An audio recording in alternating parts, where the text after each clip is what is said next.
E aí galera, Matheus Gelsi aqui. No vídeo de hoje a gente vai falar sobre a segunda semana da novela Mania de Você e sobre o encerramento da primeira fase da novela. É depois da vinheta.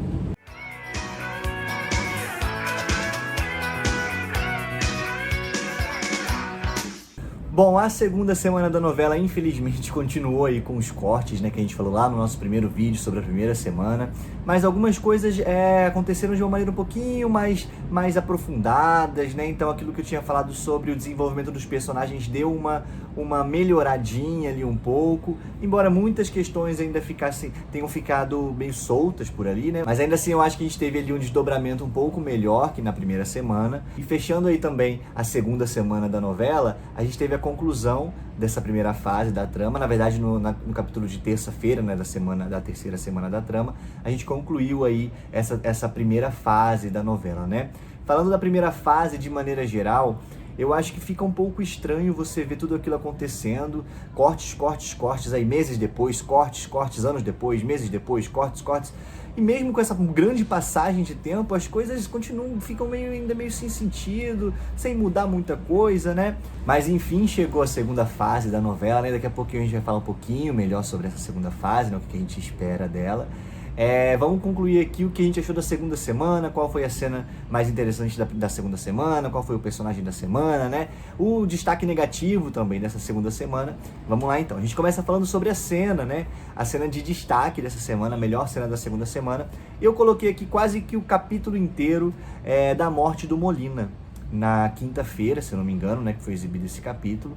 Foi um capítulo muito interessante, foi do início ao fim, nesse mesmo plot, né, foi 1 hora quase, se contar com o início do capítulo seguinte, nesse mesmo plot, nessa mesma cena, sem pegar personagem nenhum, além daqueles personagens envolvidos naquilo ali, e eu não tenho uma cena específica desse momento, então por isso que eu coloquei quase que o capítulo inteiro, a morte de Molina, o assassinato de Molina, né, como a melhor cena da semana.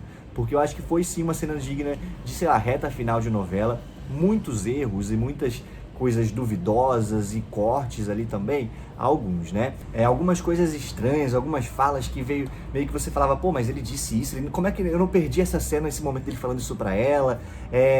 Sabe, quando você sente que tá perdendo alguma coisa, que alguma coisa foi cortada, que, enfim, algumas coisas assim, principalmente a decisão da Luma, da Viola de ir embora, sabe, de fugir com o Rudá, aquilo pra mim não desceu de jeito nenhum.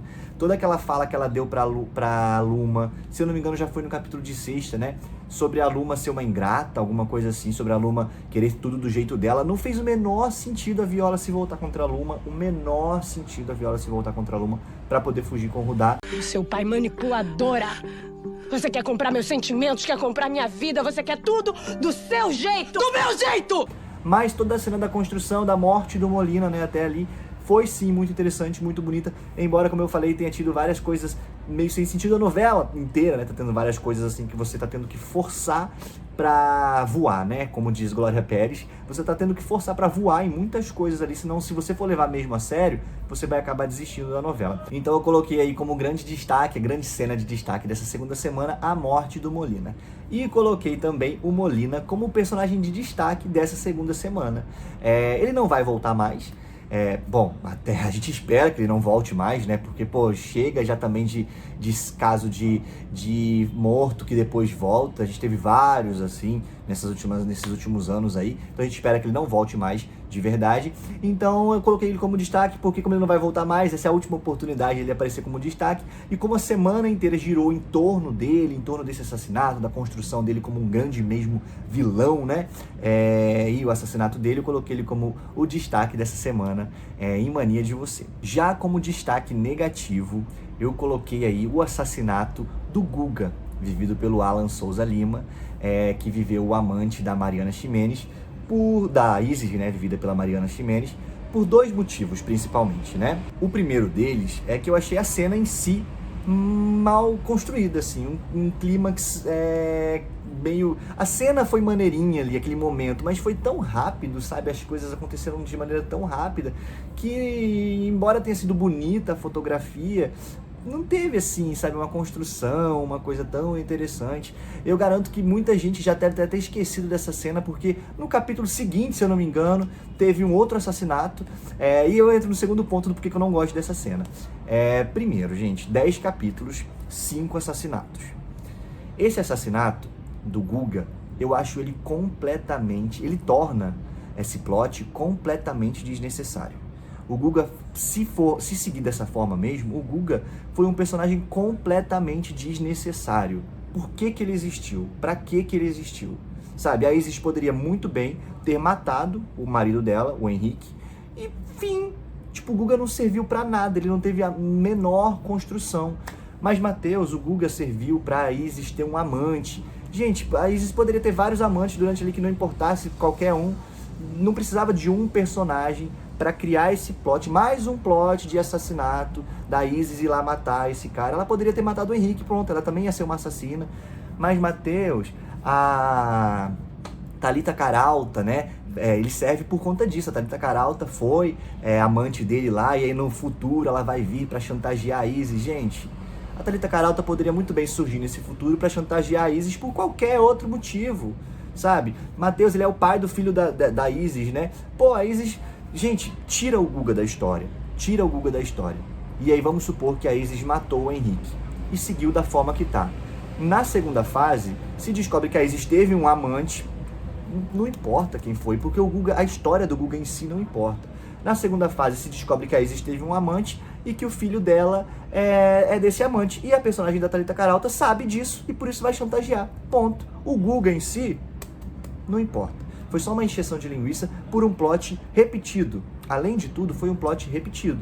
Eu acho que talvez se não tivesse o assassinato do Molina nessa semana, e esse acontecimento fosse um acontecimento interessante, tal, movimentasse a semana, talvez funcionasse. Mas além de ser um plot desnecessário, foi uma cena mal construída e que não vai ficar na memória, desnecessaríssima, e que no dia seguinte teve uma outra cena do mesmo sentido, do mesmo estilo, sentido que teve muito mais importância para a novela, para a construção dos personagens, do que essa cena da morte do Guga. Infelizmente, porque o Alan Souza Lima é um ótimo ator, o personagem era maneiro, então assim, nada contra o personagem em si. Eu falo do problema dele ter sido assassinado, eu acho que isso foi desnecessário, assim, sabe?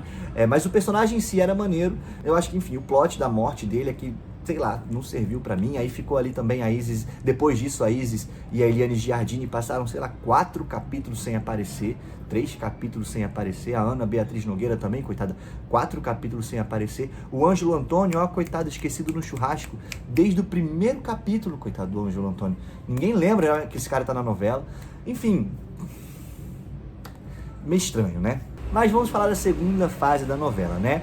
Que eu acho que já começou um pouco estranho, com uma passagem de tempo aleatória, do nada, 10 anos depois ali embaixo. Eu acho que poderia ter tido uma passagem de tempo mais interessante, mais bem feita, mais bem construída ali. Até porque, graças a Deus, essa é a última passagem de tempo. A partir de agora eles chegam no momento atual, né? Em 2024 e tal. Então agora não tem mais passagem de tempo. E eu tenho uma expectativa boa para essa passagem de tempo, porque a gente tinha essa ideia de que a Globo parecia estar acelerando, para chegar logo nessa passagem de tempo.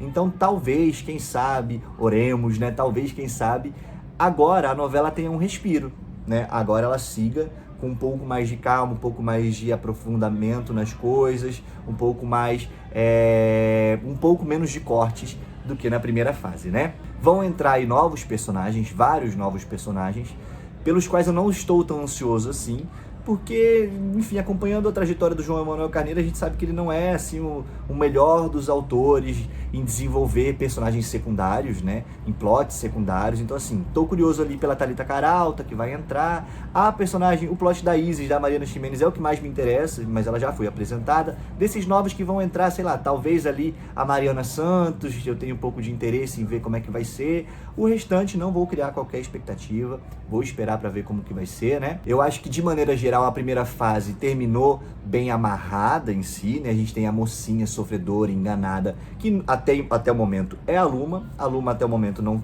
que eu me lembre, pelo menos, não teve nenhuma atitude considerada de vilã. então até o momento ela é a mocinha da novela.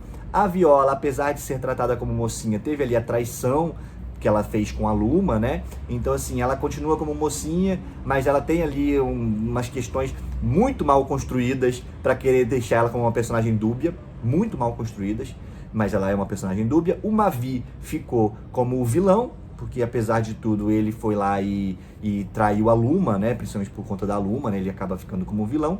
E o Rudá lá também como um mocinho, embora também tenha traído a Luma, né? Vocês percebem que o Rudá e a Luma seriam ótimos mocinhos. Eles só não são ótimos mocinhos porque eles traíram a Luma.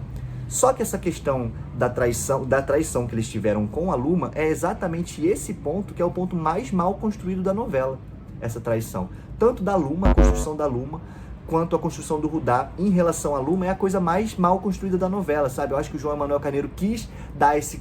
Eles são mocinhos, e o João Emanuel Carneiro quis dar esse caráter meio dúbio para esses personagens e estragou tudo, assim, pelo menos até agora, né? Então a gente tem aí essa construção bem finalizada, pelo menos bem definida a partir daqui o que... A gente sabe o que esperar, como está esse ponto, como eles chegaram nesse ponto. Vamos ver como é que vai ser a partir daqui, nessa segunda fase da novela. Comenta aqui embaixo o que você acha, quais são as suas expectativas para a segunda fase da novela e o que você achou de duas coisas. Da morte aí do Guga, que eu falei aqui, como a pior cena da novela, né? Da segunda semana da novela, e a morte do Molina, que eu coloquei como melhor cena da semana. O que você acha dessas duas mortes? Você concorda, você discorda? Comenta aqui embaixo. O vídeo de hoje é um vídeo um pouquinho mais curtinho que o da semana passada, mas eu espero que você tenha gostado. Se inscreva aqui no canal para não perder nenhuma das nossas notificações. A gente vai ficando por aqui. Um beijo e até um próximo vídeo.